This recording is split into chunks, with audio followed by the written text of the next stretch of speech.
ఇప్పుడు కనిపిస్తున్న పొలమేమో రాజేందర్ది.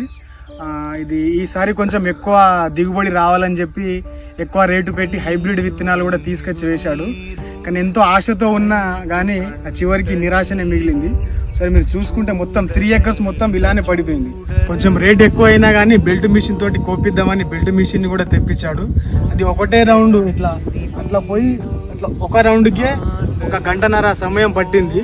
ఆ గంటన్నర సమయం పట్టినా కానీ ఎక్కువ టైం అయినా కానీ ఏం కాదు అని చెప్పినా కానీ ఎవరైతే బెల్ట్ మిషన్ కోసే వాళ్ళు ఉన్నారో వాళ్ళే యాస్టకు వచ్చి చివరికి బండిని తీసుకొని వెళ్ళిపోయారు. ఇంకా మనం ఒక్కొక్క దగ్గర అయితే మొత్తం కింది కొరిగి దానికే మొత్తం నీళ్ళతో నడిచి మొత్తం మొలకలు వస్తున్నాయి. అట్లా చివరికి ఇంత మంచిగా పండించి లాస్ట్ కోతకు వచ్చే టైంకి ఏమో వర్షాలు పడి మొత్తం కింది కొరిగిపోయింది. 3 acres మొత్తం ఇలానే ఉంది. రాజేందర్ నిద్ర పడుతుందా నైట్? పడుతుంది. ఎట్లా పడుతుంది? ఇట్లా అయినాక ఎట్లా పడుతుంది నిద్ర? చిరునవ్వుతో కనిపిస్తున్నా కానీ లోపల మాత్రం ఏదో తెలియని భయం. ఇది రైతు పరిస్థితి.